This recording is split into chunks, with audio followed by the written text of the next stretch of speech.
Good morning from the Hashknife. Well, this morning I'm just going to take you on a routine feeding excursion. Do this every day. Sometimes we have to change what we do based on the needs of the animals. So I'll kind of walk you through that as we do it. As you can see, we got a little bit of ice on the windshield. Not frost, that's ice. A little bit of a rain through the night, and it's right at 33 degrees. The ground is froze, and the ambient temperature's above freezing, but that means when the rain comes down, it hits the ground, it freezes, and you all know that, how that works. So we're gonna let that pickup warm up, and Harley is our youngest son's dog. She has got to come with us everywhere. She loves this. So the first thing I'm gonna do is I'm gonna kind of take a look at our little stallion here. And I've got free food for him. He gets all he wants. Oh, and he's stretching out. And I brought a buddy in. Actually, that's not necessarily a buddy, more like a mate. And she should have a colt in her, but I'm going to take her and move her down, move some horses around so I can start doing some work on these guys that you'll see later. But he's a friendly boy. He comes up, wants to talk every morning. How you doing, buddy? How are you, kid? Yeah. So I come over, check water, which is so important. As you know, go without it for a few days and see what happens. So I push the paddle down, make sure he got it, and she's going to check it out too. And then they can push that down with their nose and get it on demand. The nice thing about these waterers like this is that in the wintertime, they act just like a hydrant. They will drain all the way back. You can see that, and you hear it. And that water goes down and below the frost line, so it stays open. All right, this hay looks good. You can get to it, plenty of it. And then I walk down, and I got to check a couple of troughs for these cows. So I've got everything set up so that they're in two different spots. Right, and bulls make a mess. You can see that they hang around this feed, and in this feed tub, and I'm going to go ahead and put a couple more bales in there for them because I don't want them to run out, but it's not as palatable for them. And you see they stand here and eat it until it's not palatable, or until the grass kind of starts to clear a little bit out in the pastures. Then they like to go and forage on their own. So, as a vet put it, you can see from this ring of manure around here, they are recreational defecators. And they are. They'll stand there and eat in one end and poop out the other. Makes a real mess, of which I get to clean up. You know, that pickup's probably warmed up enough after I've gone around, looked at everything, checked the horse's condition, feed, water. So now we'll run out here and grab a bale or two and feed the cows. Pick those up. Kind of use those as a guide so I can get pretty close to being even on this bale on either side of it. Using my arms as a guide. Here.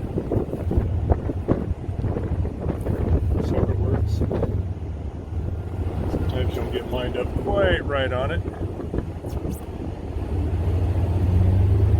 There we go, just bumped into it. Easy touch. Drop it about down to the center. Squeeze that bale and then lift it on. This is the view I get every morning for lifting and putting bales in place. And we'll go to the rear view mirror. Here's my rear view mirror now. Pull that down. Right in place, right in front of my pusher. Take that off. We are ready to go. Here you can see where I fed out yesterday, and I'm evaluating what I got here. I'll drive to the side of this, and they have pretty well cleaned this up. And even though it was cold yesterday morning, it was going to really warm up, and they've got, that's almost perfect. I mean, I would almost like to see them have cleaned up a little bit more, but it's not worth dumping out an entire, 1,300 pound bale for them to get another couple of pounds apiece that they could go through this and pick a little bit. You see there's some clumps here and there they've left, and some of the probably a little less palatable, but a lot of it's not that stemmy. They don't want to necessarily eat the super stem stuff. It's just like us eating something that's really coarse or really fine, what tastes better to us, what we like. And this is alfalfa hay. We'll talk about another time and why we're feeding that this year. But you can see this is pretty well picked over, really picked over. But again, some clumps here and there that they've ignored and left. And all in all, that's almost perfect. I don't want to leave too much, but then I can adjust when I need to. If they really clean that up and they're standing on it and hungry, then I'm going to give them more. And I will do that occasionally anyway. I'll throw some more hay out there for them. Okay. All right, ladies. You're going to have to give me a little bit of leeway. And just like we've shown in another video past, use that mirror here. And I'm just using this remote control here. Let that battery do the work. Take off of there.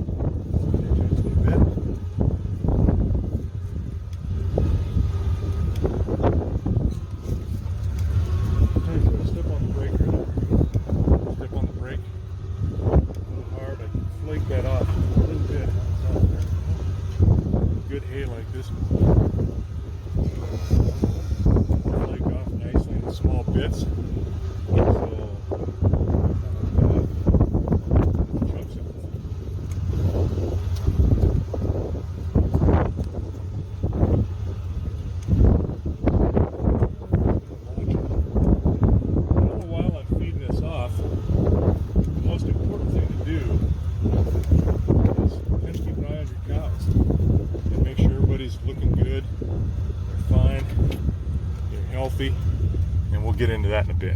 So I need to start my pump again for my hydraulic arms and then push those arms out so that it kind of releases the bale so it doesn't sit and not let it slide, because it would just hold it. I would be helpless to do anything. So put those arms down, shut my pump off.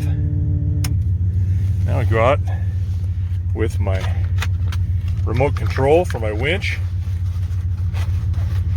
And I have been using just a utility knife, works really, really well. I can keep changing blades in it so it stays sharp. And look at all the needy ones coming around.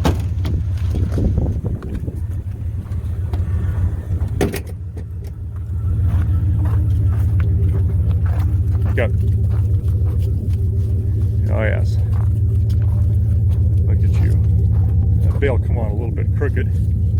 Concerned about that because it'll feed off just fine. Now I'm gonna pick up my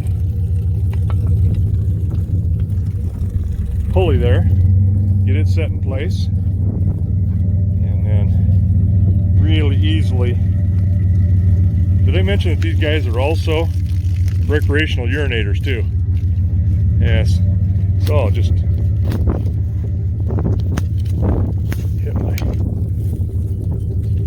strings a little bit. Sometimes these strings you'll lose some on them. The trucking, loading, unloading, stacking. So you just kind of find what you got, remove those. And I think I got, oh, I see one of them still up there. So I did have a fifth one there. Yeah, end of it's ragged. So it was one that had been broken before. Now I'm just going to pull these guys off and then I'll wrap that up. I'm going to take look at it. Let's see, they're already starting to pull that off themselves. Greedy, greedy girls. I'm going to set my winch up, make sure it's going to pull drag net. And I'll pick my string up, be on our way. Okay, so now we're going to make some efficiency with our time, or try to. See if this tractor will start, because I'm going to need it to feed the bulls. So let's let it warm and run and get it so it's operational. You really do want to run this equipment when it's cold. Well, anytime you want to warm it up. You don't want to just let it sit there for an hour or 2 hours and be inefficient, but warming them up, getting them going makes a big difference on their reliability and usability and not breaking down. So we got the door open really nicely. Sometimes it'll stick if we get some moisture and it is frozen. It's a bad design, and it will actually freeze that door closed, so you got to be careful there. All right, so I'm going to turn my key on, let the glow plugs warm up the engine cylinders, and it should tell me when it's ready. Preheat completed. Cross your fingers. Ooh, that started right up. Nice. Part of the reason why that starts right up is that we've got it plugged in. It's like I mentioned earlier on that other pickup. It is 33 degrees, so it's not horrible, but you'd be surprised how little it takes to keep a diesel from wanting to start. All right. So, but I don't forget, come back here. You see I've got this plugged in. Our block heater. Plugged it from that. Throw this out of the way. Kind of get a little place there, holder for it. And now, let it warm up. We'll go grab another bale, feed these cows out, take a look at it. And I'm bringing a second bale out, and working that over pretty fast. One of the things I like to do is monitor these guys, not just for their health, but you can also tell how you're doing with your feeding. And in the mornings, when they're not yet calving, it's the coldest. And I like to give them as much feed as I possibly can early enough when the ground is still frozen, I'm not rutting it up, and it gives these girls a chance to be able to metabolize, even though they're ruminants. You know, food's still important, especially early in the morning, so I like to do that then. And then when it gets warmer, we will have them feeding in the evening, just before dark, late afternoon, early evening, and that tends to change metabolism for calving. We've talked about that before, we probably will again. So we'll feed this off and we'll go back. Now that I got this fed off,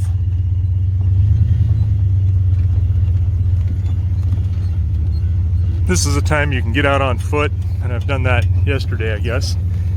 Really look these cows over, look at their feet, look at their eyes, look at their noses, their ears, anything that's ailing them at all. They're limping. I like to look at their backs and their ribs. They should see a little bit of bone on their hips.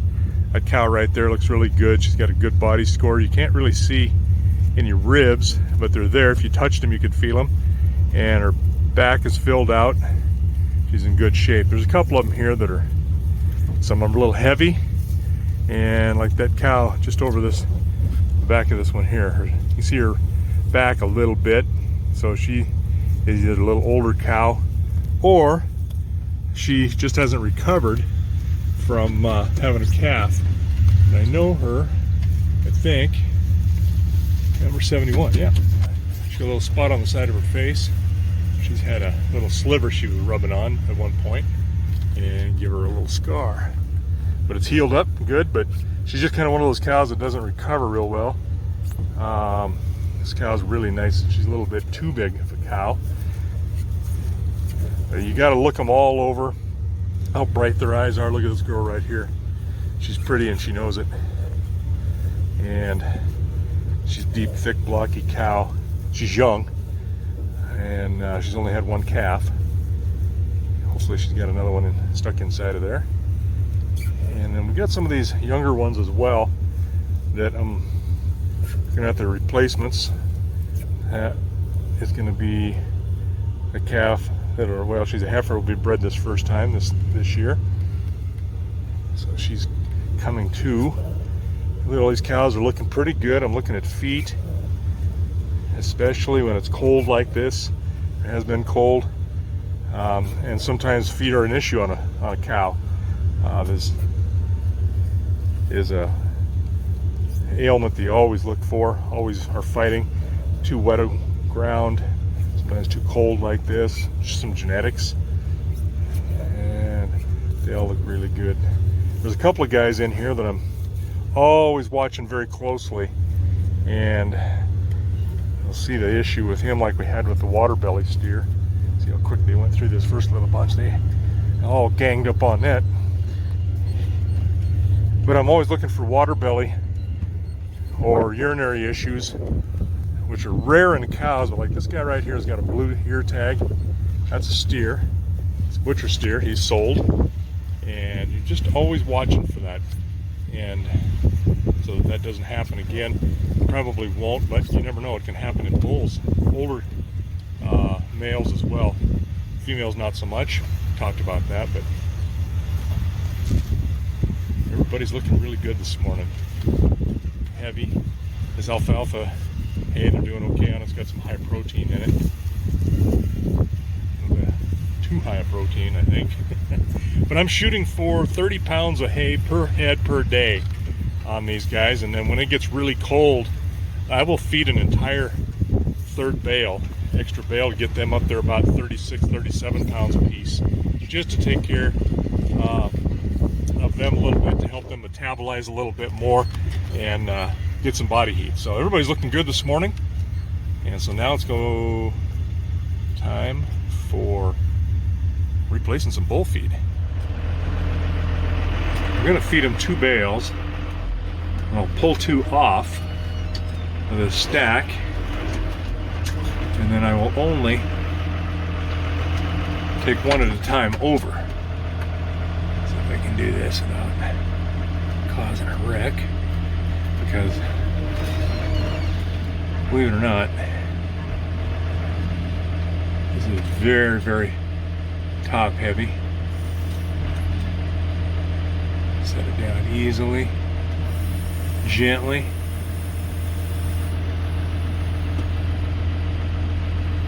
And then drop that down where I can just kind of back out of it and reposition for a single bale. Take that in for the bulls and drop it in there. And these guys are definitely interested in this bale first. Same thing, I'm looking at these guys, see if I notice any limping, any issues with them. Just like you do everybody. Eyes, ears, nose, feet, tail end. It's all relative, and it's all important.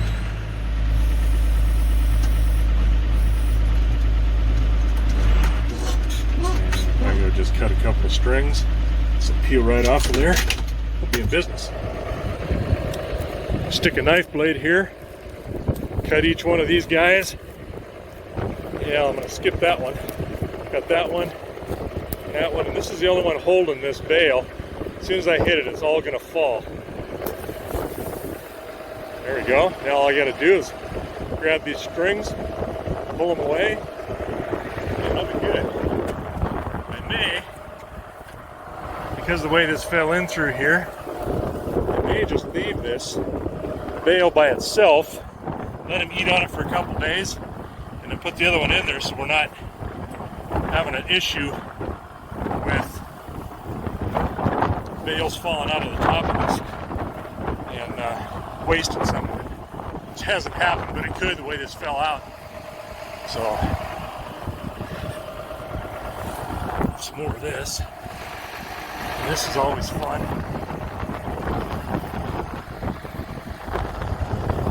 Nails hang up, strings hang up on these knots on these sections of twine. Make it tough to pull.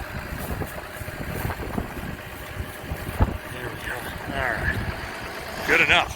Time to put the tractor away. Well, you'd think that would be it, but wait, there's more. We're going to run up here to the south of us and take a look at either our horses are up on the hay we've left out, or they may be out grazing like the bulls were. And well, either way, we need to check on them, look them over, and see what their feed is like. And other minerals good, because I checked it the other day as well, so we won't need to do that. Yeah, we come to our south pasture here, and I see horses headed out to go graze. They've been on this hay. Here we got one old boy, our oldest old man. He's hanging back a little bit. And I got plenty of hay out there for them. They're still picking on that. They'll come get that free choice as much as they want. And then, hey old man, how are you? And then they'll leave and go graze for a while, and then they'll go to water. But everything looks really good. They got a lot of hay here they've been picking at. You can probably see them out there in the distance. So that's our work for the day. For chores, first thing in the morning, getting everybody fed, checking water, making sure everybody looks and feels good. And I'm not going to go check those guys because I know what kind of shape they're in. Actually, I have to check them every day like that when I see a problem. Anyhow, thanks for riding along with us.